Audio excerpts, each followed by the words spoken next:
नमस्कार। आगे बढ़ते हैं और पितृशाप 10। और हम लोग बात अभी पितृशाप की ही कर रहे हैं। तो यहां जब पितृशाप की बात हो रही है तो सूर्य तो आता ही है, और अभी तक हम लोगों ने देखा था कि सूर्य से ही संबंधित योग समझ रहे थे। लेकिन अब जो आगे ये 2 श्लोक है, यहाँ हमारा एक संशय भी है और हमारा उस पर काम भी चल रहा है, और पूरा हो जाएगा तो पुनः आप लोगों को बताएंगे। क्योंकि आप जानते हैं कि उत्तर भारत में नवम स्थान से पितृस्थान नवम स्थान को कहा गया, और दक्षिण भारत में विशेष रूप से दशम से ही पितृ को देखा जाता है। ठीक है, ये शास्त्रीय श्लोक हैं, और हम लोग ये ज्योतिष हम तक कैसे पहुंचा, जब इन सब विषयों को समझते हैं तो यहाँ भी चूक होने की संभावना हो सकती है। भावों में एक अपवाद स्वरूप नवम भाव चूंकि भाग्य भाव है, तो इसीलिए उसको पितृ स्थान माना गया है। कारक के रूप में सूर्य को भी वहाँ देखते हैं, लेकिन इस पे कहीं भी दशम स्थान से विशेष कारक के रूप में सूर्य को देखें, ऐसा नहीं बताया गया है। संवादों में भेद है। दशम स्थान पितृ स्थान होगा न, ऐसा बहुत लिखा गया, न इसकी बहुत चर्चा भी, क्योंकि भाव को संस्कृत के श्लोकों में अलग अलग भाव बस भी शब्दों का प्रयोग कर दिया जाता है। लेकिन यहाँ पे एक शब्द का प्रयोग हुआ जिसको कर्मगे कहते हैं। आप देखते हैं हमने अंडरलाइन पहले किया हुआ है। और कर्म स्थान दशम को ही बोलते हैं, इसमें कोई संशय नहीं है। और उस एक शब्द के बाद फिर कहीं कर्मगे या दशम स्थान नहीं लिखा गया है। तो ऐसे परिस्थिति में ना हम दोनों जगह रिजल्ट लगा के देखते हैं, तो हमको 60% रिजल्ट जो है नवम स्थान से प्राप्त होता है। आगे पढ़ते रहेंगे। हम हमेशा कहते हैं कि हम हमेशा ज्योतिष पढ़ते रहते हैं और प्रयास करते रहेंगे। लेकिन एक साथ हम ये मना कर देना कि जो दशम से कर्म पिता स्थान देख रहे हैं वो न देखें, मैं ऐसा नहीं कहता। लेकिन मैं नवम से ही पिता स्थान को विशेष रूप से देखता हूँ, और यहाँ के जो कॉम्बिनेशन है, यहाँ के जो योग है ना, उसको भी हम नवम स्थान से ही बना करके देखते हैं। उसकी भी चर्चा हम थोड़ी बहुत करेंगे। और क्यों ये संशय पहले हमारे मन में है, आपको दुविधा नहीं हो, इसीलिए पहले ही हमने इस बात को बता दिया। और यहाँ आप कहेंगे आप तो हमेशा कहते हैं कि नवम से हम पिता का विचार करते हैं, यहाँ आप दशम से क्यों करने लगे? तो ऐसे भी संशय होते हैं। अच्छा, ऐसे संशय का जब सोचे कि कहीं सुझाव मिल जाए, कहीं ज्ञान मिल जाए, तो कोई गुरु मिला नहीं, और इसीलिए किताबों में भटकते रहते हैं। चलो यहाँ ये लिखा तो कहीं कुछ और लिखा होगा, उसको समझने का प्रयास करते हैं। रिसर्च रोज हो रहा है, लेकिन क्या रिसर्च होता है, कहाँ रिसर्च होता है, नहीं पता चलता। लोग पीएचडी तो करते ही हैं। चलिए सबसे पहले आगे बढ़ते हैं। कहते हैं पितृ स्थान धीपे पुत्रे, पुत्रे से वापी कर्मगे। यही तो हो गया गड़बड़। बाकी का सब लिख देता, कर्मगे नहीं लिखता, तब तो हमारे लिए सरल होता, अभी तक समाप्त हो गया होता पाठ। तो कहता है पितृ स्थान धीपे पुत्रे, अर्थात पितृ स्थान में कौन हो? पुत्र, पुत्रे। और पुत्रे से वापी कर्मगे, और पुत्रेश कहाँ चला जाए? दशम स्थान में चला जाए। तो यहाँ एक दोनों का एक्सचेंज बताया जा रहा है कि पुत्र स्थान का स्वामी दशम में चला जाए और दशमेश कहाँ चला है? पुत्र स्थान में चला है। आगे पढ़िए। पुत्रे लग्ने चौपापाडे पितृशापात्सु तच्छय। उसके बाद तो सरल है कि पुत्र स्थान में और लग्न में यदि पाप ग्रह स्थित हो तो पितृशाप की वजह से संतान का क्षय कहते हैं। तो क्या यहाँ हम ये नवम माने या दशम माने? कर्म के जैसे ही बोला आपको दशम मानना है। चलिए अगला श्लोक पढ़ लेते हैं। अब जब पितृ स्थान धीपे लिखा था यहां तक तो समझ में आ जाता, पुत्र ये भी समझ में आ गया, हम इसको नवम ही मान लेते। लेकिन अब हमको इसको दशम मानना पड़ रहा है क्योंकि उधर कर्मगे लिख दिया, आगे फिर कर्मगे का प्रयोग नहीं है, आप देखेंगे। फिर लिखता है अगले श्लोक में पितृस्थान धीपो भौमः, यहां भौम होगा।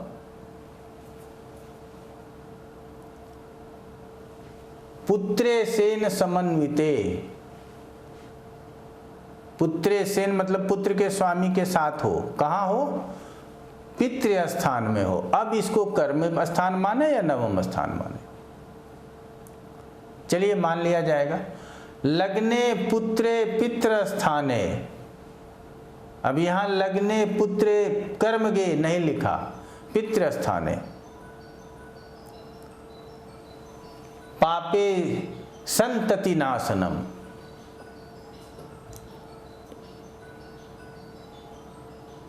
तो संदेह नहीं करते, प्रयास करते हैं।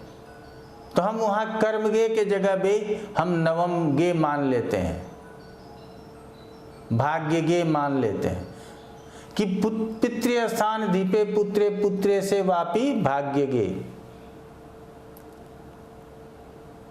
या धर्म गे। और पुत्रे लग्ने चौ पापाढ़े पितृशापात्सु तच्छयः, कि पंचमेश नवम में हो और नवमेश पंचम में हो।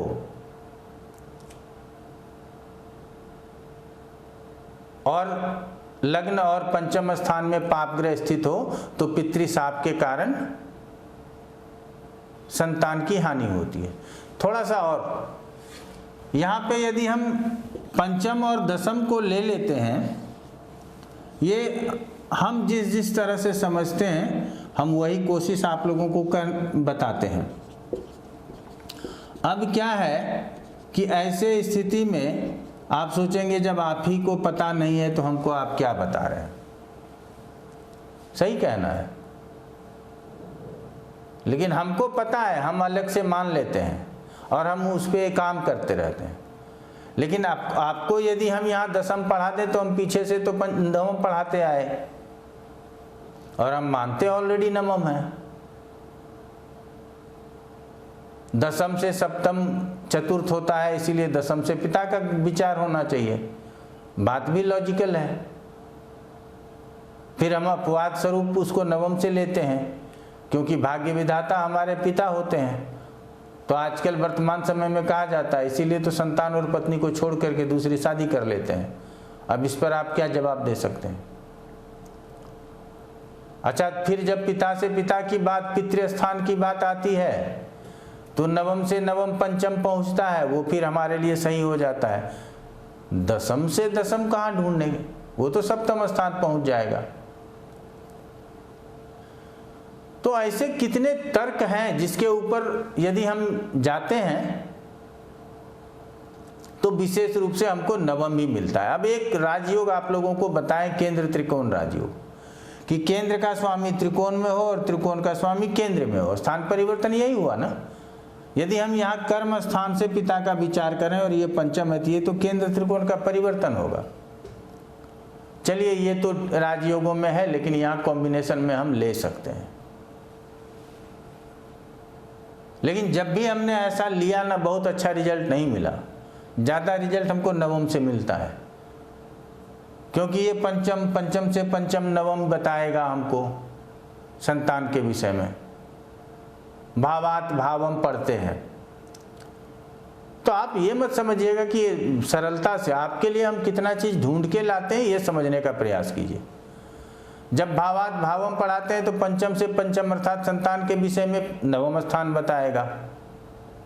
अच्छा, ये भी कोई रूल होगा ना हमारे, हमने कहा शास्त्रों में बड़ी सुंदरता है, अचंभित कर देते हैं हमारे शास्त्रों के शब्द जब हम उनको अपने कसौटी पर समझते हैं,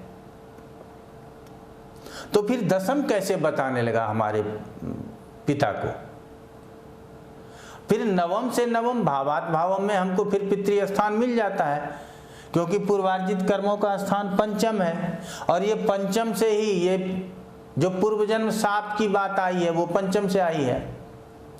फिर भावात भावम से चलते हैं कि पिता का स्थान ये है तो पितृ स्थान या फिर दूसरा पिता का स्थान क्या हो सकता है, तो वो पंचम हो सकता है। दशम कहीं आता नहीं है। तो हमने 70% तक ये देखा है, उससे भी ज्यादा कह देंगे, ये देखा है कि नवम स्थान से जो विचार किया जाता है और अन्य सिद्धांत जब हम नवम पे लगाते हैं तब यहां हमको सही निकलता है। यदि हम दशम को पिता स्थान मान करके सिद्धांत लगाते हैं तब नहीं निकलता, सही नहीं आता। इसीलिए हम हमेशा नवम स्थान अर्थात वहां कर्म के जगह धर्म के मान लीजिए। हम करेक्ट नहीं करेंगे, हमारा सामर्थ्य नहीं हो सकता है कि और अच्छी तरह से लोग इसको समझें समझाएं, लेकिन कभी इस पर यदि वार्ता कर लिए तो सब अपनी अपनी बात बता के अपने अपने घर चले जाएंगे, हल नहीं होगा, या एक मत नहीं होगा कि हम लोग यही अब मान लें। आज भी मतांतर है, कोई दशम से मानते कोई नवम से मानते, और हम आपको यहाँ स्वतंत्र करते हैं कि आप जहाँ से माने, हम नवम स्थान से मानते हैं। तो अब आप लोग समझ गए कि पितृ स्थान धीपे पुत्रे, जल्दी समझ लीजिए। अब पुत्रे से वापी कर्म गे, यहाँ कर्म के जगह धर्म गे मान लीजिए आप, कि नवम और पंचम के एक्सचेंज का कोई राजयोग भी नहीं बताया गया। केंद्र और त्रिकोण, लक्ष्मी और विष्णु स्थान का एक्सचेंज ही अच्छा राजयोग बताया गया। तो ये नवम पंचम का एक्सचेंज साधारण बात है, कोई बड़ी बात नहीं। तो अब यहाँ पे कहते हैं पुत्रे लग्ने, यहाँ और यहाँ पुत्र स्थान में और लग्न स्थान में अगर इन दोनों स्थान में अशुभ ग्रह हो जाए, पाप ग्रह हो जाए, तो पितृशापात सुतच्छय, पितृशाप की वजह से, हमारे पूर्वजों के शाप की वजह से, और यहाँ सुतच्छय संतान की हानि कहेंगे, संतान नहीं होगा। अगला है पितृ स्थान धिपो भौम, कि पितृ स्थान में अर्थात यहीं पे, हम तो यही मानते हैं भौम मंगल, पुत्रे सेन समन्विते, सूर्य के साथ हो, पुत्र के स्वामी के साथ हो। यहाँ देखिए पंचमे सूर्य ही बनता है, तो इसीलिए हमने सूर्य रख दिया। अब कहता है लग्ने पुत्रे पितृ स्थान है, इस स्थान में, इस स्थान में और इस स्थान में। अब समझ में आ जाएगा कि क्यों इसी स्थान को मानते हैं हम पिता का स्थान। तो ये लग्न में, पंचम में और पितृ स्थान में, अगर इन तीनों स्थानों में अशुभ ग्रह हो, लग्ने पुत्रे पितृ स्थाने पाप पापे, अगर अशुभ ग्रह स्थित हो, पाप ग्रह स्थित हो, संतति नाशनम, ये संतति को नाश करने वाला होता है। यदि गलती से हो गया तो उसका भी नुकसान होगा, ऐसा बताया गया है। तो पीछे 2 पाठ में ये चर्चा नहीं आया था कि पितृ स्थान हम कैसे समझें। हम लोगों को पंचम और लगन से रिलेशन बना करके पितृशाप समझ रहे थे, लेकिन जब पितृशाप को लगन पंचम और सूर्य बेस में था, मूल में यही तीनों थे, तो जब तक कर्म क्षमा चाहेंगे पितृ स्थान की चर्चा नहीं होगी, तब तक हम लोग पितृशाप को अच्छी तरह से कैसे समझ पाएंगे। और जैसे ही पितृ स्थान की बात आई तो वहाँ कर्म और धर्म में हमेशा टकराव चलते रहता है, कर्म बड़ा या धर्म बड़ा। और ये तो स्थान के लिहाज से हम कह रहे हैं कि बहुत लोग कर्म स्थान दशम को मानते हैं, और सीताराम झा जी के भी किताब में दशमेश लिखा हुआ है, मैं मना नहीं करता, क्योंकि शुरू में ही कर्मगे लिख दिया गया, और श्लोक बदलने का साहस उन्होंने नहीं किया। जिन्होंने सफलतापूर्वक श्लोकों की व्याख्या की है और बहुत सारे पुस्तक लिखे हैं उन्होंने, तो हमारे सामर्थ्य में नहीं, कुछ भी नहीं। हम तो संस्कृत शब्दों की व्याख्या सिर्फ इसलिए कर लेते हैं कि अभ्यस्त हैं, हम संस्कृत के विद्वान भी नहीं उनके जैसा। तो इसीलिए हम आप लोगों को कहेंगे कि अब आप लोग अपनी समझ से इसको समझिएगा, जाकर के होरा पराशर में पढ़ लीजिएगा, और यदि कुछ सुझाव हो तो हम अपेक्षित हैं आपके सुझाव के लिए, अपेक्षा करेंगे कि आप हमको सुझाव दें और हमको क्या मानना चाहिए। आज इतना ही। आप लोगों का बहुत बहुत धन्यवाद।